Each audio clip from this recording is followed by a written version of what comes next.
आद को विस्माद विचार कथियले सुन निरंतर वास लिया। आद को कवन विचार कथियले सवाल सीगा। ਜਿਹੜਾ ਆਦ ਹੈ ਜਦੋਂ ਸ੍ਰਿਸ਼ਟੀ ਦੀ ਰਚਨਾ ਨਹੀਂ ਸੀ ਨਾ ਹੋਈ, ਉਹ ਤੋਂ ਪਹਿਲਾਂ ਦਾ ਜਿਹੜਾ ਸਮਾਂ ਸੀ, ਜੇ ਉਹਦੀ ਵਿਚਾਰ ਕਰਨੀ ਹੋਵੇ, ਉਹਦੇ ਬਾਰੇ ਕੋਈ ਜਾਣਕਾਰੀ ਲੈਣੀ ਹੋਵੇ, ਤਾਂ ਉਹਦਾ ਤੁਸੀਂ ਕਿਵੇਂ ਕਥਨ ਕਰੋਗੇ?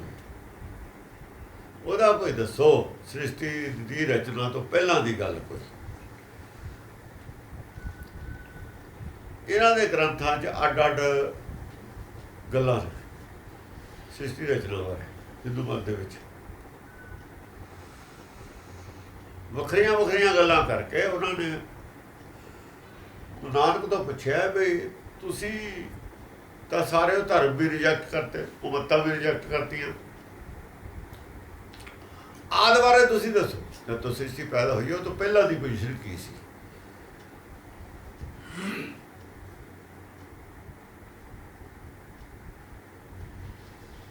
ਉਹ ਇਸ ਸਵਾਲ ਦਾ ਜਵਾਬ ਹੁਣ ਫਿਰ ਆਦਿ ਬਾਰੇ ਉਹਨਾਂ ਨੇ ਜੀਵ ਬਾਰੇ ਫਿਰ ਕਿਹਾ, ਦੂਜੇ ਪਦੇ ਦੇ ਵਿੱਚ ਪੁੱਛਿਆ ਕਵਣ ਤੇ ਆਵੇ ਕਵਣ ਜਾਏ, ਕਹਾਂ ਤੇ ਆਵੇ ਕਹਾਂ ਜਾਏ, ਕਹਾਂ ਰਹੇ ਸਮਾਈ। ਜੀਵ ਕਿੱਥੋਂ ਆਉਂਦਾ, ਕਿੱਥੇ ਜਾਂਦਾ, ਕਿੱਥੇ ਸਮਾਉਂਦਾ?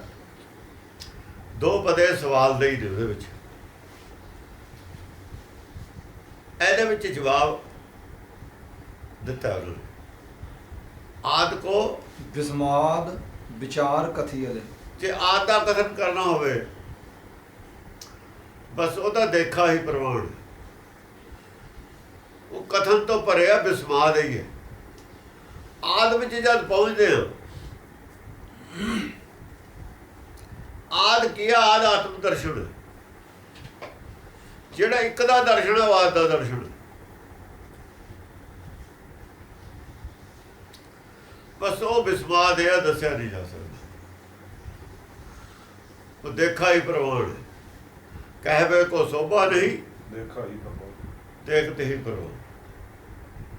ਉਹਦਾ ਤਾਂ ਵਿਸਮਾਦ ਹੈ। ਵਿਸਮਾਦ ਵਾਲੀ ਚੀਜ਼ ਨੂੰ ਬਿਆਨ ਨਹੀਂ ਕੀਤਾ ਜਾ ਸਕਦਾ। ਜੋ ਵਿਸਮਾਦ ਹੈ ਨਾ, ਉਹ ਬਿਆਨ ਤੋਂ ਪਰੇ, ਉਹ ਬਿਆਨ ਤੋਂ ਪਰੇ। सुन निरंतर वास लिया। ਹਾਂ, ਇੱਕ ਗੱਲ ਦੱਸੀ ਜਾ ਸਕਦੀ ਹੈ, ਮਨ ਇਸ ਤਰੀਕੇ ਨਾਲ ਸੁਣ ਹੋ ਜਾਂਦਾ, ਨਿਰੰਤਰ ਸੁਣ, ਅਨਹਦ ਸੁਣ, ਹਮੇਸ਼ਾ ਲਈ ਸੁਣ, ਔਰ ਹਮੇਸ਼ਾ ਲਈ ਟਿਕ ਜਾਂਦਾ। ਸਮਾਧੀ ਨਹੀਂ ਲੋੜੀ ਪੈਂਦੀ ਤੁਹਾਡੇ ਕੋਲ। ਜਿਵੇਂ ਤੁਸੀਂ ਕੋਸ਼ਿਸ਼ ਕਰਦੇ ਹੋ ਸਮਾਧੀ ਲਾਉਣ ਦੀ, ਇੱਦਾਂ ਨਹੀਂ, ਕੋਸ਼ਿਸ਼ ਨਹੀਂ ਕਰਨੀ ਪੈਂਦੀ। ਸਮਾਧੀ ਐਸੀ ਲੱਗਦੀ ਹੈ, ਟੁੱਟਦੀ ਹੋਈ ਨਹੀਂ। ਤੋੜੀ ਨਾ ਟੁੱਟਾ, ਤੋੜੀ ਨਹੀਂ ਟੁੱਟਦੀ ਸਮਾਧੀ। ਛੋੜੀ ਨਾ ਛੂਟਾ, ਐਸੀ ਮਾਧੋ ਖਿੱਚ ਤੜੀ। ਸਮਾਧੀ ਐਸੀ ਲੱਗਦੀ ਹੈ, ਤੋੜੀ ਟੁੱਟਦੀ ਨਹੀਂ, ਛੋਟੀ। ਜੇ ਛੱਡਣਾ ਚਾਹੇ ਤਾਂ ਛੁੱਟਦੀ ਨਹੀਂ, ਐਸੀ ਲੱਗਦੀ। ਰਸ ਆਉਂਦਾ ਜਦ ਸੁਰਤ ਐ ਲੱਗ ਜਾਂਦੀ ਹੈ ਜਿਵੇਂ ਜੋਗ ਲੱਗ ਜਾਂਦੀ ਹੈ। ਤੋੜੀ ਨਹੀਂ ਟੁੱਟਦੀ, ਆਪਣੇ ਆਪ ਛੁੱਟਦੀ ਨਹੀਂ। ਜੇ ਤੋੜਨਾ ਚਾਹੇ ਤਾਂ ਟੁੱਟਦੀ। ਸਮਾਧੀ ਐਂ ਟੁੱਟ ਜਾਂਦੀ ਹੈ, ਐਂ ਚਿੱਤਰ ਮਨ ਇੱਕ ਹੋ ਜਾਂਦੇ ਨੇ, ਐ ਮਨ ਹਿਰਦੇ ਵਿੱਚ ਟਿਕ ਜਾਂਦਾ, ਆਪਣੇ ਮੂਲ ਨਾਲ ਜੁੜ ਜਾਂਦਾ। ਮੂਲ ਦੇ ਵਿੱਚੋਂ ਰਸ ਆਉਂਦਾ, ਮਨ ਫਿਰ ਖਿੜਿਆ ਹਰਿਆ। ਵਾਹ, ਸੁੱਕਾ ਸੀ ਨਾ, ਪਹਿਲਾਂ ਸੁੱਕਾ ਕਾਸ਼ਟ ਹਰਿਆ ਹੈ, ਸੁੱਕੇ ਕਾਸ਼ਟ ਹਰਿਆ, ਫਿਰ ਖਿੜਿਆ ਹਰਿਆ ਬਾਗ। ਹਰਿਆ ਤਾਂ ਹੋ ਗਿਆ ਸੀ, ਫਿਰ ਬਾਗ ਖਿੜਿਆ, ਫੁੱਲ ਲੱਗੇ, ਫਲ ਲੱਗੇ, ਫੁੱਲ ਖਿੜੇ, ਫੇਰ ਛੁੱਟ ਕਿਵੇਂ ਜਾਂਦੀ? ਜਦੇ ਫੁੱਲ ਮੁਰਝਾ ਜਾਣਗੇ, ਫਿਰ ਤਾਂ ਜਦੇ ਮੁਰਝਾ ਜੂ। ਸਮਾਧੀ ਛੁੱਟਦੀ ਸਾਰੇ ਮੁਰਝਾ ਜੂ। ਐਸਾ ਰਸ ਸੰਸਾਰ ਦਾ ਕੋਈ ਹੈ ਨਹੀਂ। ਨਾਮ ਦਾ ਰਸ ਐਸਾ ਆਇਆ, ਮਨ ਹੋ ਗਿਆ ਖਿੜਿਆ ਹਰਿਆ। ਸੰਸਾਰ ਦੇ ਰਸ ਜਿਹੜੇ ਸਰੀਰ ਦੇ ਰਸ ਸੀ, ਉਹਨੂੰ ਮਨ ਨੇ ਆਪਣੇ ਰਸ ਮੰਨਿਆ ਹੋਇਆ ਸੀ। ਜਦੋਂ ਨਾਮ ਦਾ ਰਸ ਆਇਆ, ਸਾਰੇ ਰਸ ਭੁੱਲ ਗਿਆ। ਇਹ ਚੰਗੇ ਨਹੀਂ ਲੱਗਦੇ। ਉਹ ਰਸ ਪੀਏ ਨਾ, ਇਹ ਰਸ ਭਾਵੇਂ, ਇਹ ਤਾਂ ਚੰਗੇ ਹੀ ਨਹੀਂ ਲੱਗਦੇ। ਇਹਦੇ ਤੋਂ ਰੂਹ ਨਹੀਂ ਕਰਦੀ, ਮੁੱਗਾ ਨਹੀਂ ਕਰਦਾ। ਫਿਰ ਛੁੱਟਦਾ ਲਿਵ ਟੁੱਟਦੀ ਕਿਵੇਂ?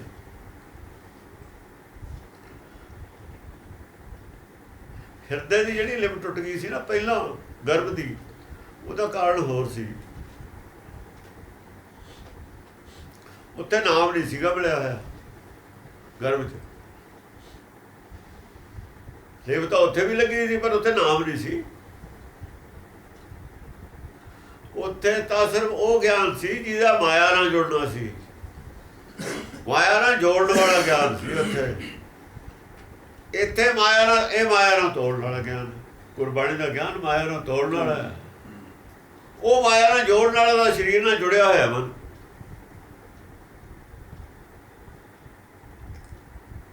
ਜੀਭ ਹਿਲਦੀ ਹੈ, ਦੰਦ ਵਿਚਾਲੇ ਨੇ, ਦੰਦਾਂ ਦੇ ਵਿਚਾਲੇ ਵੱਢਦੀ ਕਿਉਂ ਨਹੀਂ? ਕਿਉਂਕਿ ਕੰਟਰੋਲ, ਮਨ ਦਾ ਕੰਟਰੋਲ ਹੈ, ਬਚਾ ਕੇ ਰੱਖਣਾ। ਦੰਤ ਜੀਭ ਜਿਮ ਰਾਖ ਹੈ, ਦੁਸ਼ਟ ਅਰਿਸ਼ਟ ਸੰਘਾਰ।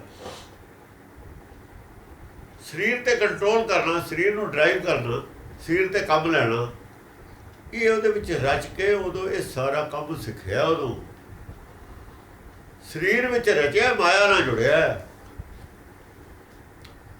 ਇਸ ਕਰਕੇ ਥੀ ਤਾਂ ਉਹ ਤਪ ਗਰਭ ਦੇ ਵਿੱਚ ਤਪਤਾ ਕਰਦਾ ਸੀ, ਪਰ ਉਰਦ ਤਪ ਸੀ, ਉਰਦ ਉਲਟਾ ਮਾਇਆ ਨਾਲ ਜੁੜਨ ਵਾਲਾ ਤਪ ਸੀ। ਮਾਇਆ ਦੇ ਵਿੱਚ ਲਿਪਤ ਕਰਨ ਵਾਲਾ ਹੀ ਗਿਆਨ ਸੀ ਉੱਥੇ। ਉਹ ਨਾਮ ਨਹੀਂ ਸੀਗਾ। ਜੇ ਉਹ ਨਾਮ ਹੁੰਦਾ ਫਿਰ ਜਨਮ ਲੈਣ ਦੀ ਕੀ ਲੋੜ ਸੀ? ਉੱਥੇ ਕੰਮ ਹੋ ਜਾਣਾ ਸੀ। ਲਿਵ ਜ਼ਰੂਰ ਲੱਗੀ ਹੋਈ ਸੀ। ਗਿਆਨ ਚਾਹੇ ਪੁੱਠਾ ਲੈਣਾ ਹੋਵੇ ਚਾਹੇ ਸਿੱਧਾ ਲੈਣਾ ਹੋਵੇ, ਲਿਵ ਲਾਉਣੀ ਪਊਗੀ। ਗਿਆਨ ਚਾਹੇ ਪੁੱਠਾ ਹੋਵੇ ਚਾਹੇ ਸਿੱਧਾ ਹੋਵੇ, ਧਿਆਨ ਜੋੜ ਕੇ ਹੀ ਗਿਆਨ ਲੈ ਆਉਂਦਾ। ਜੋ ਬੋਲ ਰਿਹਾ ਉਹਦੇ ਨਾਲ ਧਿਆਨ ਜੁੜ ਕੇ ਹੀ ਗਿਆਨ ਮਿਲੂਗਾ।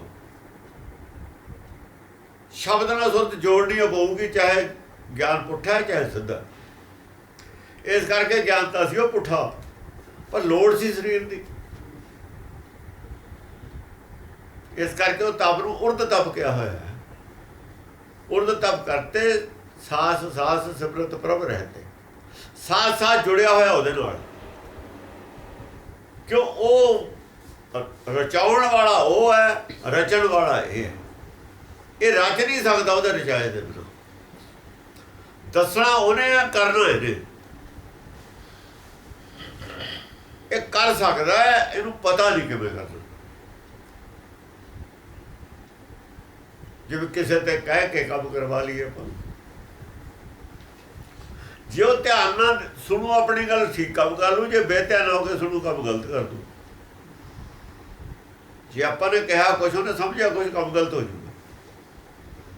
ਇਸ ਕਰਕੇ ਪੂਰੇ ਧਿਆਨ ਨਾਲ ਉਹਨੂੰ ਸੁਣਨਾ ਪਊ, ਕਿ ਉਹ ਆਪ ਜਾਣਦਾ ਨਹੀਂ ਕੰਮ ਕਰ ਲੂ। ਉੱਥੇ ਅਵਸਥਾ ਇਹ ਸੀ ਗਰਭ 'ਚ। ਉੱਥੇ ਲਿਵ ਛੁੱਟ ਕੇ ਉੱਥੇ ਵੀ ਗਿਆ ਲੱਗੀ ਤ੍ਰਿਸ਼ਨਾ। ਉਹ ਲਿਵ ਐਡੀ ਛੇਤੀ ਤਾਂ ਛੁੱਟ ਗਈ ਸੀ, ਉਹ ਮਾਇਆ ਦੀ ਉਹ ਲਿਵ ਸੀ। ਇਹ ਲਿਵ ਨਹੀਂ ਛੁੱਟਦੀ। ਸਵਾਲ ਇਹ ਹੈ ਕਿ ਇਹ ਲਿਵ ਕਿਉਂ ਨਹੀਂ ਛੁੱਟਦੀ? ਉਹ ਲਿਵ ਕਿਉਂ ਛੁੱਟ ਗਈ ਸੀ?